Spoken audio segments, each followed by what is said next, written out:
Most people believe that doing the right thing keeps you safe. But for 17-year-old Lisa Roberts, doing the right thing is the reason she never came home. She stood in front of a stranger, looked him in the eye, and said one simple word: no. And that one word changed her destiny forever. For 43 years after that night, nobody knew who she was. No name, no family, no story, just a tragic discovery left behind and a question that haunted every detective who touched her case. Who was this girl? And why did no one come looking for her? This is the story of precious Jane Doe. Lisa Roberts wasn't just a girl who ran away from home. She was a big sister. She played the flute in her school band. She had a laugh that made people feel safe around her. And she had a bond with her little sister Tanya that nothing in this world could break. Because they were both adopted. Lisa was born Elizabeth Ann Elder on November 3, 1959 in Hood River, Oregon. Her birth parents split up when she was barely old enough to walk.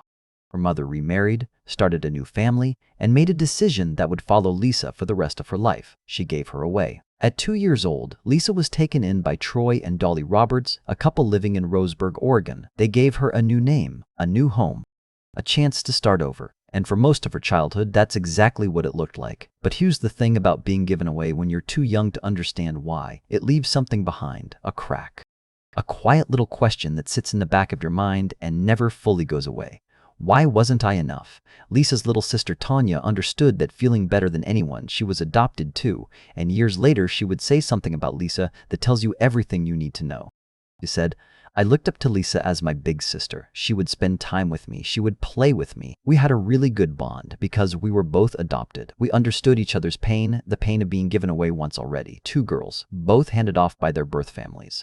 Both placed in the same house, both holding on to each other because they knew what it felt like to lose everything before you even had a chance to hold on to it. And maybe that's why what happened next hurt so much. It was the summer of 1977. Lisa was 17, just a few months from turning 18. And, like a lot of teenagers, she made a mistake. Her parents found something in her room that they didn't approve of. Now, in 1977, that wasn't something parents talked through over dinner. There was no calm sit-down, no family meeting. There was an explosion. Words were said, loud ones, the kind of words that bounce off the walls and leave marks long after the shouting stops. Some people later whispered that the real fight wasn't about the marijuana at all.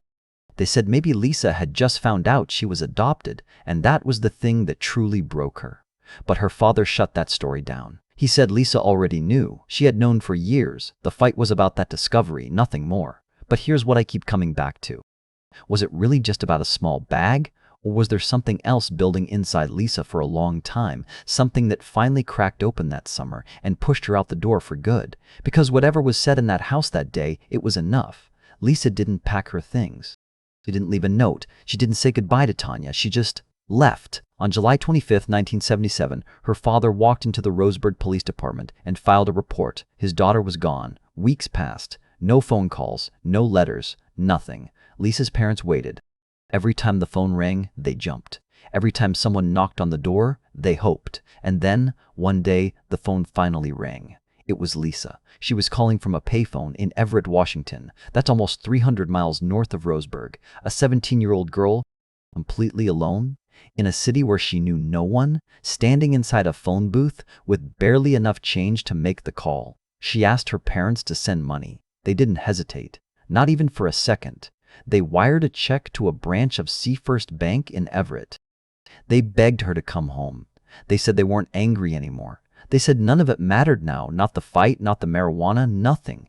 They just wanted their daughter back. And Lisa, standing in that phone booth, 300 miles away from the only people in this world who chose to love her, said 5 words, "I'll think about it." That was the last time her parents ever heard her voice. The check arrived at the bank. It sat there, waiting. Days went by, then more days. Lisa never walked through those doors. She never picked up the money she asked for, the money her parents sent without a second thought. Think about that. A 17-year-old girl, alone, probably hungry, probably scared, calls home and begs for money. Her parents send it immediately. And then she just doesn't show up. Why? What could possibly stop a desperate teenager from walking into a bank and picking up the one thing that could get her home? Was she scared?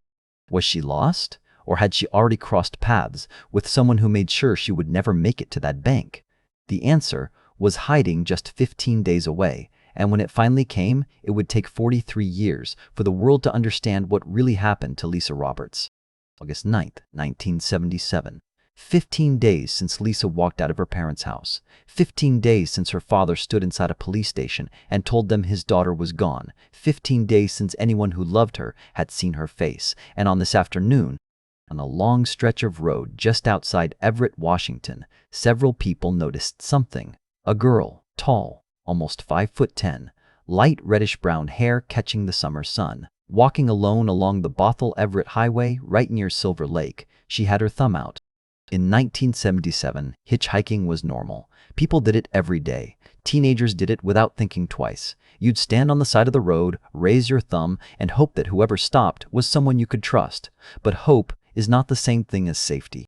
Multiple people saw Lisa that day, walking south, alone, no bag, no money, no ID, just a girl trying to get somewhere, anywhere, that felt better than where she was. And then a car slowed down. It was a Chevy Nova. Behind the wheel sat a 20-year-old man named David Roth. Now, from the outside, Roth looked like any other young guy driving around on a summer afternoon. Normal car, normal face, nothing about him that would make you look twice. But inside that Chevy Nova, there was a darkness that nobody saw coming, not even Lisa. Roth had been headed towards Silver Lake when he spotted her on the highway, a tall girl, alone, thumb in the air. He slowed down, pulled to the side, and opened the door. Lisa got in. Now think about where she was in her life at this moment. 17 years old, away from home for over 2 weeks. No money. The check her parents sent was still sitting untouched at the bank. No phone, no ID, no one waiting for her anywhere in the city. When a stranger opens a door and offers you a ride and you have nothing left, you get in. That's not stupidity, that's survival. But the door Lisa walked through that afternoon was one she would never walk out of.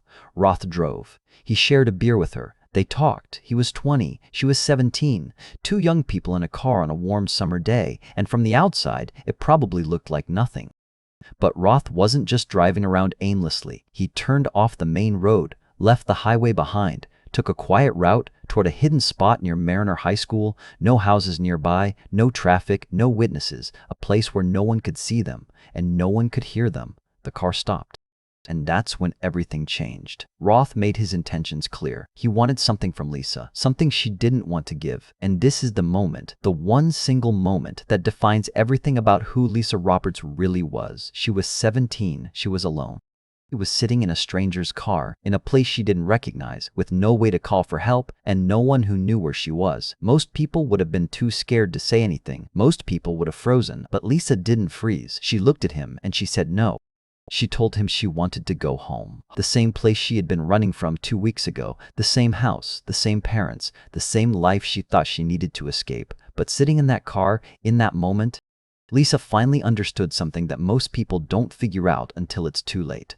The life she ran from was the life she wanted back. She wanted her mom, her dad, Tanya. She wanted to walk through that front door and just be home again. But David Roth was not the kind of man who accepted no. He offered her a peacock feather. It was a gift, but it was also a warning that Lisa didn't understand until it was too late. Because what happened next inside that car was something no 17-year-old should ever have to face. Roth's intentions turned dark and a struggle followed.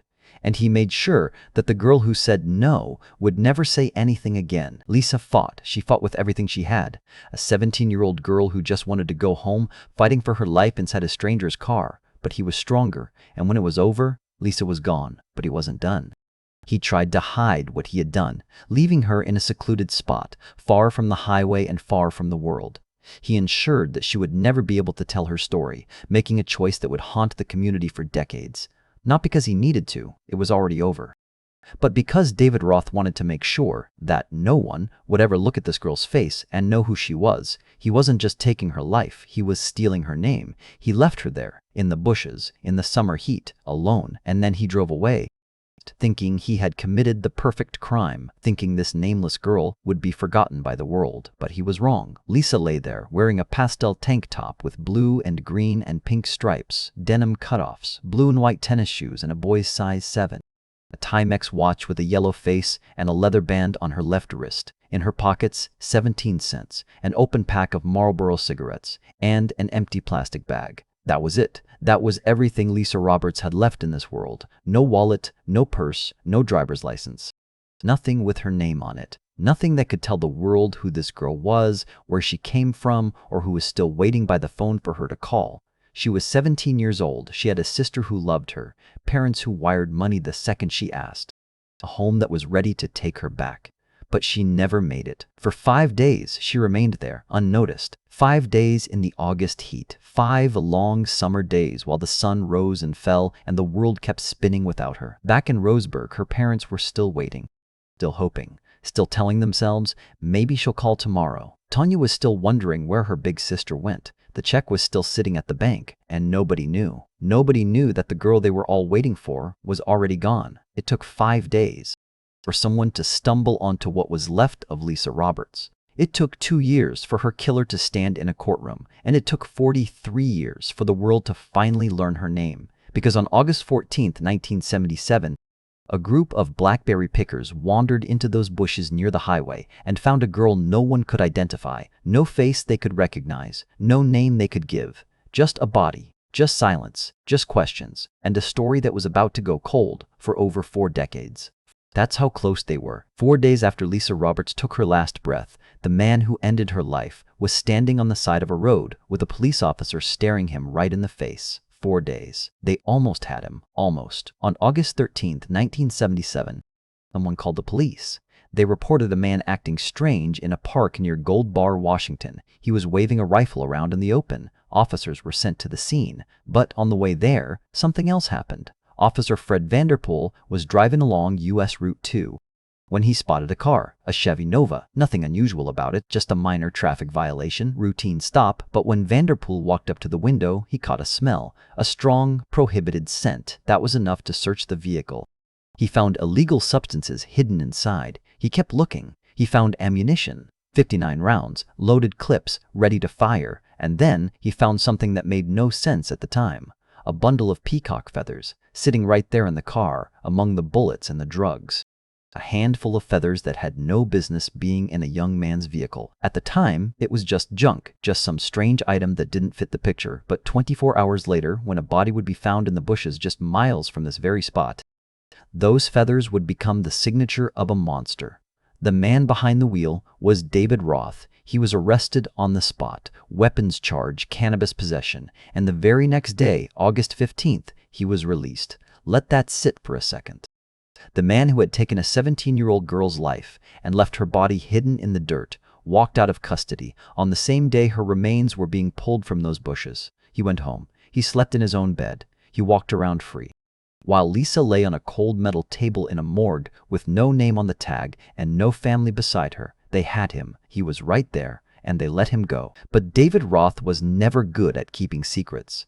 The same day he was released, August 15th, he sat down with someone he trusted, a friend, and he told him everything. He said he had picked up a hitchhiker and that she didn't make it home. Now imagine hearing that.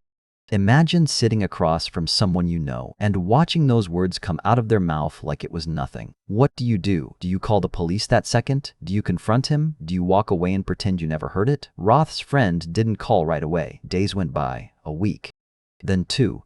But what he heard was too heavy to carry forever. On August 29th, 20 days after Lisa was taken, the friend picked up the phone. He called the police, and for the first time since this nightmare began, someone gave them a name, David Roth. But knowing who did it and proving it in a courtroom are two very different things. The police had a tip. They had a car full of weapons and peacock feathers. They had a body found just miles from where Roth was pulled over. But this was 1977. No DNA, no cell phone towers, no cameras on every corner.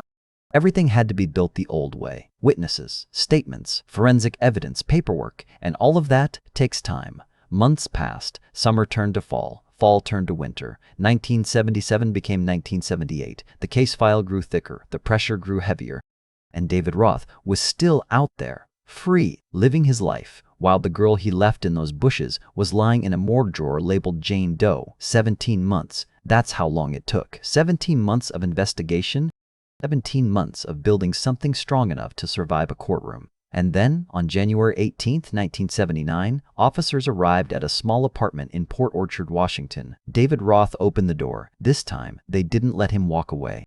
He was arrested for the murder of the unidentified girl found near Everett, the girl the system had been calling Jane Doe. His trial came later that year, and on November 9, 1979, the jury came back with their verdict: guilty, first-degree murder. David Martin Roth was sentenced to 26 years behind bars. 26 years. That's what the system decided a 17-year-old girl's life was worth. But here's where this story takes a turn that you won't see coming. It's one thing to have a killer in the family. It's another thing entirely when it's a pattern. David Roth had an older brother. His name was Randy Roth, and if that name sounds familiar, it should. Randy Roth was convicted of taking the life of his fourth wife in 1991. Exposed, tried, found guilty, but that's not all. He is also suspected of doing the very same thing to his second wife back in 1981. Two brothers, same blood, same last name, both convicted of the same kind of unspeakable act. David took a stranger on a highway. Randy took the women who trusted him the most. Different victims, different methods, but the same darkness running through the same family. What was happening inside that house that created not one, but two people capable of this? What was in their blood? What was growing behind those closed doors that nobody ever saw? Until it was too late? That question has never been fully answered. David Roth served every single day of his 26-year sentence. He was released in 2005. He moved back to Everett, the same city where he had ended Lisa's life almost 3 decades earlier. And in 2008, cold case investigators came to him. They asked for his help. They wanted to know one thing: who was the girl? Roth agreed to talk. He cooperated. But he said something that stopped every detective in the room cold. He said he never asked her name. He said that was how it worked with hitchhikers. You don't ask. You don't trade stories. You just drive. The man who took everything from Lisa Roberts, her future, her family's peace, Tanya's big sister, every birthday that would never come, didn't even take 5 seconds to ask her name. He later said he felt regret. He said he had learned to value life. He said he wished he could tell her family he was sorry, but David Roth never got that chance. He passed away from cancer on August 9, 2015, the same date, August 9th. The exact same day he had taken Lisa's life, 38 years earlier, and when he died, Lisa was still a Jane Doe. David Roth served his time. He got a second chance at life. He lived another decade as a free man. But the girl in the bushes? She was still a ghost. A case file gathering dust on a shelf, a number in a system that had forgotten she ever existed. And that raises a question that will stay with you long after the story ends. If the killer was caught, tried, convicted, and served his full sentence, then why did it take 43 years to find out who she was? Why did the system erase her while her killer was still breathing? The answer is a series of failures and mistakes that will break your heart. When every method has failed, when every lamp has come back empty, when every door has closed in your face, sometimes the answer isn't hiding in the obvious place. Sometimes it's hiding in something so small, so fragile, that nobody thought to look there. A single strand of hair. For over 30 years, Lisa's clothing had been sitting in an evidence locker, sealed in bags, tucked away on a shelf, untouched, forgotten. But here's what nobody realized. Strands of Lisa's hair were still clinging to that clothing, and unlike her bones, which had been pulled from the ground and damaged beyond repair, that hair had never been buried. It had been sitting in a dry, climate-controlled locker for 3 decades, and the DNA inside it was still intact. The problem was, nobody knew how to use it. See, the hair didn't have roots. And in forensic science, the root is where the gold is. That's where the DNA sits. Without roots, hair was considered useless for identification. Every forensic lab in the country would have looked at those strands and said, "There's nothing we can do with this." Every lab except one. At the University of California in Santa Cruz, a scientist named Dr. Ed Green had been working on something no one had ever attempted before. Dr. Green was a paleogenomics expert. His specialty was pulling DNA from ancient things, old bones, fossils, specimens that had been dead for thousands of years. And he had a theory. He believed that DNA could be extracted from hair, even without the root, even from strands that every other scientist in the world had written off as worthless. He spent 2 years on it, 2 years building an algorithm, 2 years refining a process that had never existed before, testing it, failing, adjusting again, and then he cracked it. Dr. Green developed a method to pull a genetic profile from rootless hair, something the forensic world had never seen. A door that had been locked for the entire history of criminal science was suddenly wide open, and the case that would prove it worked was Lisa's. Detective Scharf had been on this case for years by now. He had watched 4 labs fail. He had hit wall after wall, but he never stopped. When Dr. Green's breakthrough reached the forensic community, a woman named Barbara Ray Venter took notice. Ray Venter was a genetic genealogist, the founder of a group called the Firebird Forensic Group. She had helped crack some of the most impossible cold cases in the country using DNA and public genealogy databases. She looked at Lisa's case, she looked at the evidence, and she told Detective Scharf something that must have sounded almost too good to be true. She said, "Send me the hair." Ray Venter called Dr. Green onto the case. The hair was sent to his lab, and using the algorithm he had spent 2 years perfecting, Dr. Green did what 4 other labs couldn't do with bones. He pulled a complete genetic profile from strands of hair that had no roots. For the first time in 43 years, Lisa had DNA that could speak for her. But DNA alone doesn't give you a name, it gives you a map. Ray Venter and her team took that profile and uploaded it to public genealogy websites. The same kind of websites that everyday people use to trace their family trees and find long-lost relatives. And then 16 genealogists, all working for free, all volunteering their time on a case that had haunted an entire county for 4 decades, began to search. They traced genetic connections. They followed family lines. They built trees branch by branch, generation by generation, until the branches started pointing toward a family in Oregon.